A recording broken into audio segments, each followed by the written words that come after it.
नमस्कार, आप देख रहे हैं एचएनएन न्यूज। मैं हूं आपके साथ पंकज यादव। शुरुआत करते हैं जहां पर वाराणसी के राष्ट्रीय वॉलीबॉल टूर्नामेंट का शुभारंभ हो चुका है।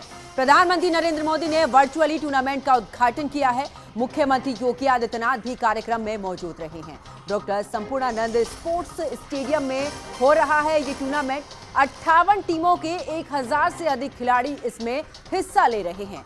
4 से 11 जनवरी तक होगा ये टूर्नामेंट। तो बड़ी खबर आपको बता रहे हैं जहां पर प्रधानमंत्री नरेंद्र मोदी ने इस टूर्नामेंट की शुरुआत कर दी है, यानी कि शुभारंभ कर दिया है।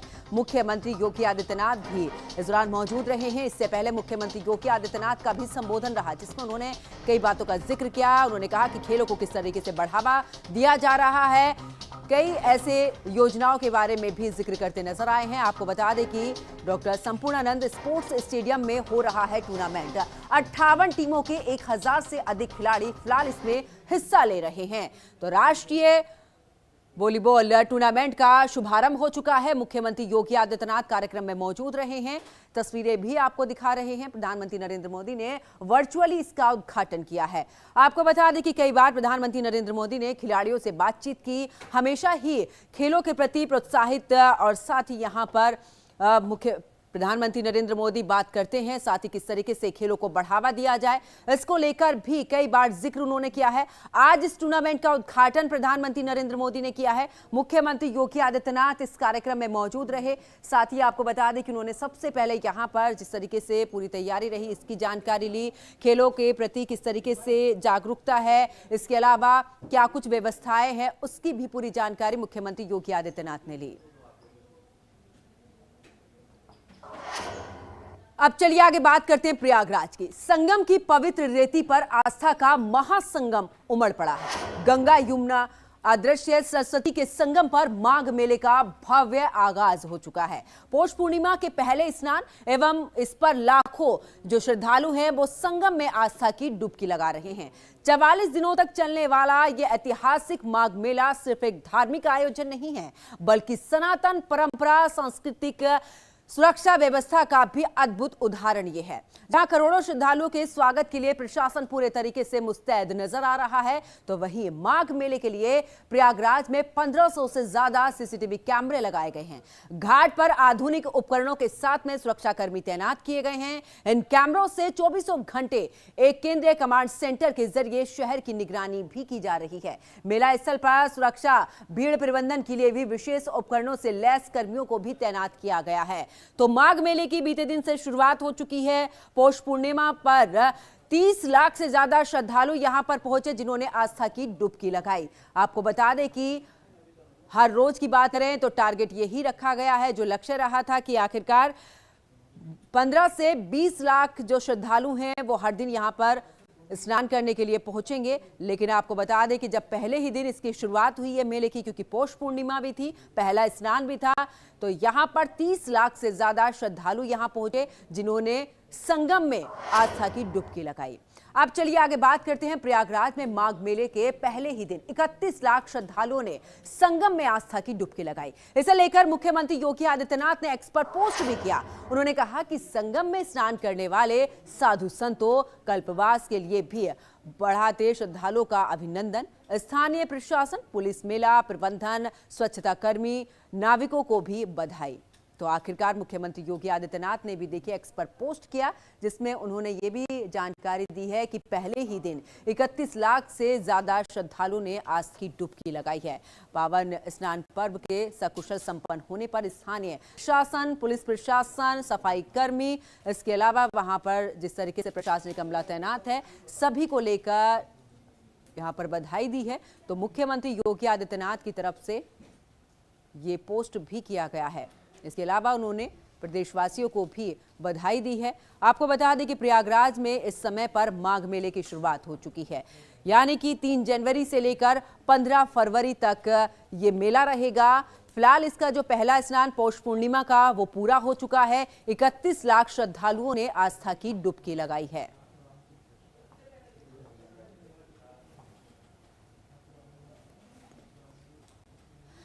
ज्यादा जानकारी के लिए हमारे संवाददाता पुनीत मोहन हमारे साथ में जुड़ चुके हैं फोन लाइन पर। पुनीत, 31 लाख से ज्यादा पहुंचे हैं पहले ही स्नान पर, अभी तो 5 स्नान बाकी बचे हुए हैं। देखिए पंकज, तरीके से प्रयागराज में आस्था और सनातन का समागम चल रहा है। माघ मेले में पहले ही दिन जो पौष पूर्णिमा के निशान हुआ उसकी संख्या 31 लाख थी। ऐसे में प्रशासन को पहले अंदाजा था कि शायद 15 से 20 लाख लोग स्नान में डुबकी लगाएंगे, लेकिन पहले ही दिन जिस तरीके से 31 लाख लोगों ने सफल डुबकी लगाई है, मुख्यमंत्री ने सफाई कर्मियों से लेकर के पुलिस प्रशासन, मेला प्रबंधन के अधिकारियों को धन्यवाद दिया है, बधाई दी है और सीधे तौर पर जो साधु संत है, कल्पवासी हैं, उनका अभिनंदन किया है। जिस तरीके से सरकार ने तैयारी कर रखी थी आस्था और विश्वास के इस महापर्व की, लगातार तो हुजूम है वो उमड़ रहा है। अभी तो 5 स्नान बाकी हैं, जैसा कि आपने कहा। देखिए, इस बात को समझिए कि अभी मकर संक्रांति पर बहुत भीड़ होगी, मौनी अमावस्या पर भीड़ होगी, बसंत पंचमी पर भीड़ होगी। तो अभी जो स्नान बाकी है उसमें पूरी तरीके से प्रशासन को चुस्त और दुरुस्त रहना है। लेकिन जिस तरीके से पहला स्नान होता है और 31 लाख लोग सकुशल स्नान करते हैं, कहीं ना कहीं उत्तर प्रदेश के लिए गर्व की बात है। पंकज, बिल्कुल पुनीत, और देखिए यहाँ पर व्यवस्थाएं बड़ी ही दुरुस्त नजर आई क्योंकि पहला ही दिन था। ऐसे में खुद मुख्यमंत्री योगी आदित्यनाथ ने भी कहा है कि जिस तरीके से यहाँ पर व्यवस्थाएं देखी गई हैं, किसी भी तरीके की कोई घटना नहीं घटी है। 31 लाख श्रद्धालुओं का एक दिन में पहुंचना वाकई में एक बड़ी उपलब्धि है। तमाम व्यवस्थाएं वहां पर दुरुस्त हैं। यही वजह है कि पूरे तरीके से यहाँ पर व्यवस्थाएं अच्छी हैं, पूरा विश्वास श्रद्धालुओं को। देखिए, उत्तर प्रदेश वो प्रदेश है जिसने महाकुंभ किया। ऐसे में जब करोड़ों की संख्या में यहाँ पर श्रद्धालुओं ने डुबकी लगाई थी, तब भी प्रशासन ने पूरी व्यवस्था करी थी, सरकार ने पूरी व्यवस्था करी थी कि किसी भी तरह की कोई अनहोनी न होने पाए और सकुशल महाकुंभ हुआ। अब माघ मेला जिस तरीके से लगातार सनातन के प्रति लोगों की आस्था बढ़ी है और माघ मेले में लगातार आस्था लगाई जा रही है। आप देखिए कि संगम नोद से लेकर के पूरे प्रयागराज में प्रशासन तैनात है। सरकार पूरी वॉच कर रही है। मुख्यमंत्री खुद 2 से 3 बार माघ मेला शुरू होने से पहले विजिट कर चुके हैं। आप फोटो में भी देखा होगा कि दिशा निर्देश देते अधिकारियों को नजर आए थे। लगातार जिस तरीके से उत्तर प्रदेश के जो मुख्यमंत्री हैं, वो मुख्यमंत्री होने के साथ साथ योगी भी हैं। ऐसे में सनातन में कौन से पर्व, महापर्व महत्वपूर्ण है और उनकी क्या भूमिका है, तो इस बात को बेहतर तरीके से जानते हैं और वैसी ही समुचित व्यवस्था करी जाती है। माघ मेला इस बात का ताजा उदाहरण है कि उत्तर प्रदेश सरकार सनातन के पर्वों को मुख्य पर्वों के तौर पर मनाती है। जी बिल्कुल, क्योंकि पुनीत देखिए, कहा भी जाता है कि अगर माघ मेले में संगम में स्नान करते हैं तो पुण्य की प्राप्ति होती है। अब किसी एक राज्य की बात नहीं, अलग अलग जगह से लोग आते हैं, यहाँ तक कि विदेशों से भी लोग यहाँ पर पहुंचते हैं कल्पवास करने के लिए। जब व्यवस्थाएं दुरुस्त होती हैं तो विश्वास बढ़ता है। जी बिल्कुल, जिस तरीके से प्रशासन की व्यवस्थाएं रहती हैं, देश विदेश से माघ मेला में कल्पवास करने के लिए लोग आते हैं और प्रशासन की तारीफ करते हैं। अव्यवस्था होने पर प्रशासन पर ही सवाल खड़े होते हैं। पंकज, ऐसे में किसी तरह की कोई खामी ना होने पाए, इसको लेकर के मुख्यमंत्री ने वीडियो कॉन्फ्रेंसिंग से 4 से 5 बार अधिकारियों से बातचीत करी थी, दिशा निर्देश दिए थे और लगभग 4 से 5 बार उन्होंने विजिट भी करी माघ मेला शुरू होने से पहले, ताकि किसी को ये न लगे कि महाकुंभ जैसा माघ मेला नहीं है। अगर वो महापर्व था तो ये भी सनातन का एक बड़ा पर्व है। इस बात की अहमियत को समझना होगा और मुख्यमंत्री का जो कदम है वो सराहनीय है। सीधे तौर पर बिल्कुल, और पुनीत देखिए, अगर प्रशासन की बात करें तो बड़ी चुनौती रहती है प्रशासन के पास भी, क्योंकि इतनी बड़ी संख्या में श्रद्धालुओं का पहुंचना, उन्हें मैनेज करना एक बड़ी चुनौती प्रशासन के लिए जरूर रही है।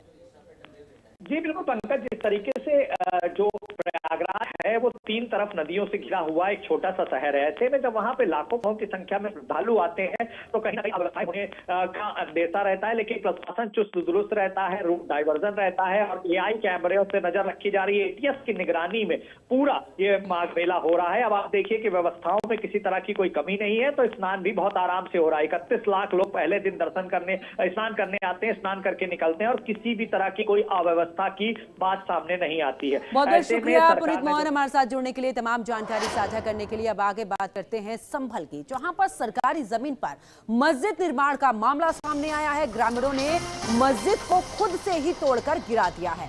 मलबा हटाकर कब्जा मुक्त की है सरकारी जमीन।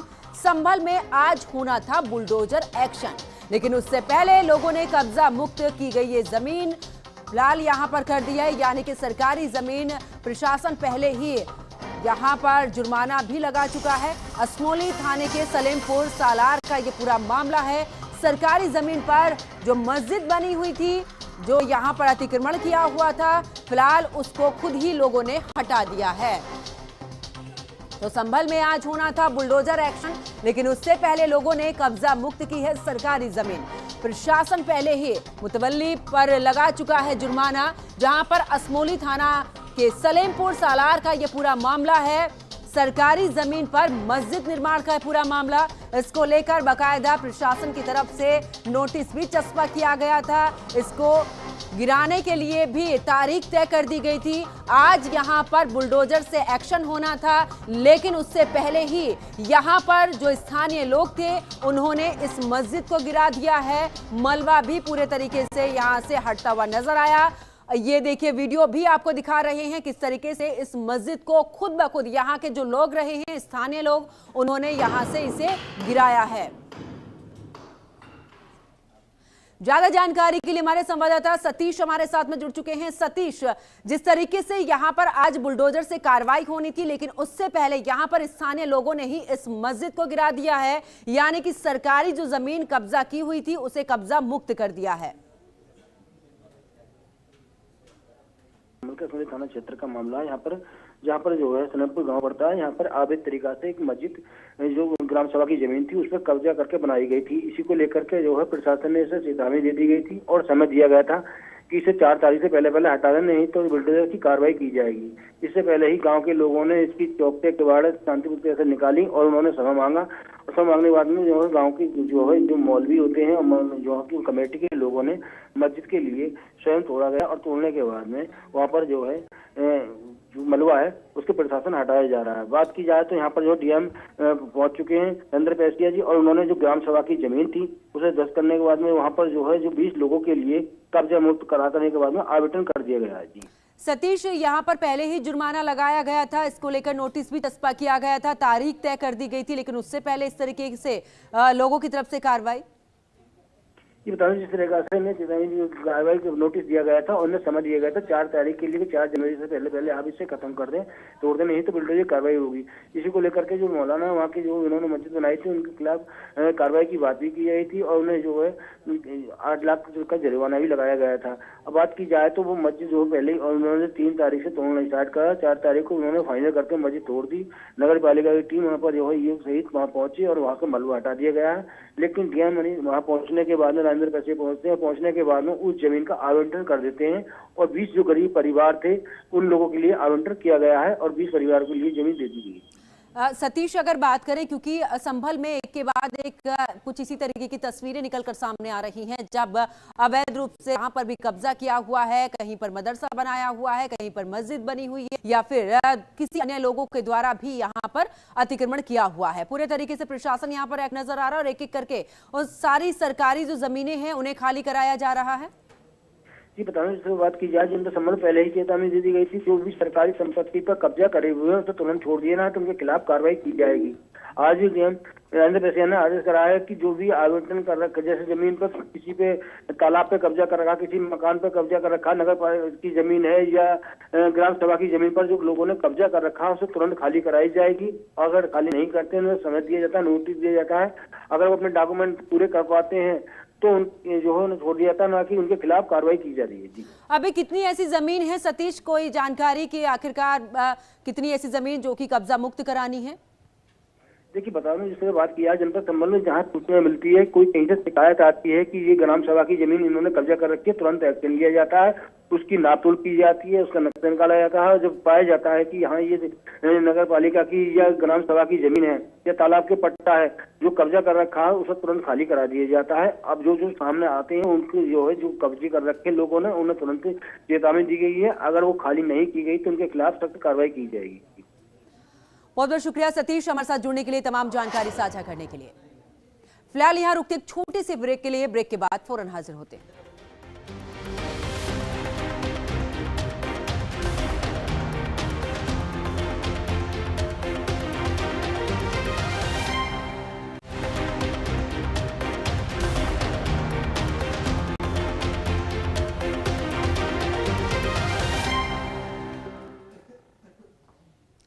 तो तो ब्रेक के बाद आप सभी का स्वागत है। बढ़ते अगली खबर की तरफ, जहां पर ग्रेटर नोएडा के एक गर्ल्स हॉस्टल के बाहर भी कार सवार दबंगों का तांडव देखने को मिला है। आरोप है कि हॉस्टल के बाहर खड़ी कार को लाठी डंडों से तोड़ा गया, वहां पर मौजूद लोगों के साथ में जमकर गाली गलौज किया गया, यानी कि अभद्र भाषा का इस्तेमाल यहां पर किया गया। दबंगों की इस हरकत से हॉस्टल में रह रही छात्राएं यहां पर डरी और सहमी हुई हैं। घटना के समय सड़क पर यह तांडव चलता रहा, जबकि पुलिस मौके पर नदारद रही। तो ग्रेटर नोएडा का पूरा मामला, तस्वीरें भी आपको दिखा रहे हैं। यहां पर किस तरीके से तोड़फोड़ की गई है गाड़ी पर भी।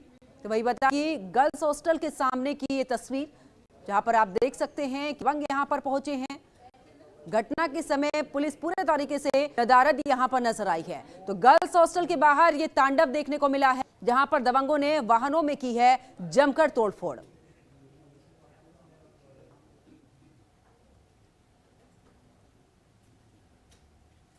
ज्यादा जानकारी के लिए हमारे संवाददाता अभिषेक भाटी हमारे साथ में जुड़ चुके हैं। अभिषेक, गर्ल्स हॉस्टल के बाहर इस तरीके से हंगामा यहां पर हुआ है, दबंगों की दबंगई यहां पर देखने को मिली है।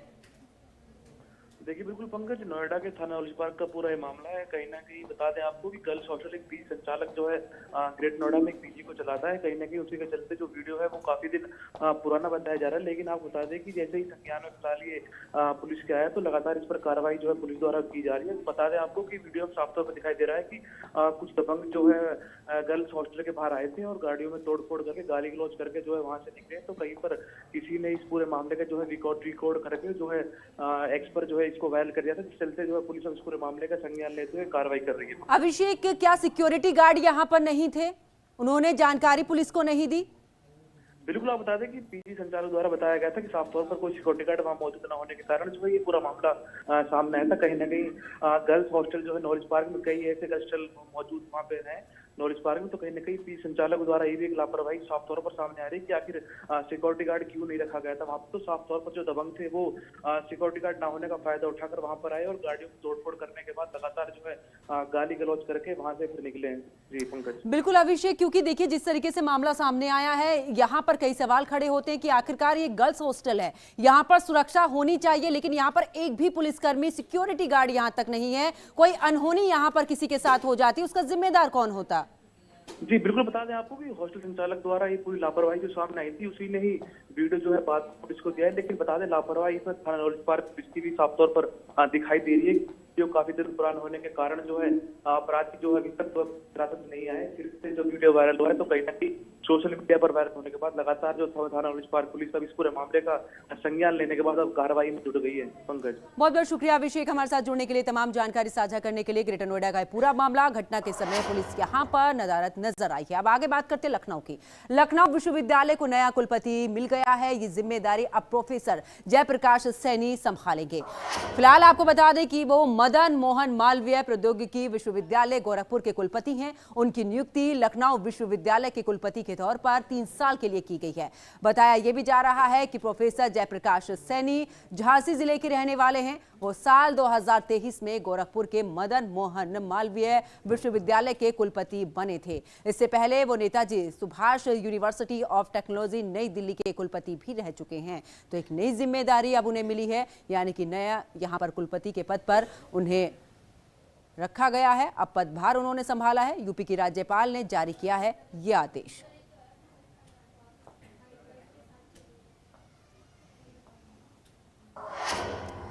अब चलिए आगे बात करते हैं उत्तर प्रदेश के अंबेडकर नगर की, जहां से बड़ी वारदात सामने आई है। आपको बता दें कि यहां के सोनगांव में एक ही रात में 4 सराफा दुकानों में भी चोरी हुई है। चोरों ने शटर तोड़कर कीमती आभूषण सामान उठाकर ले गए हैं।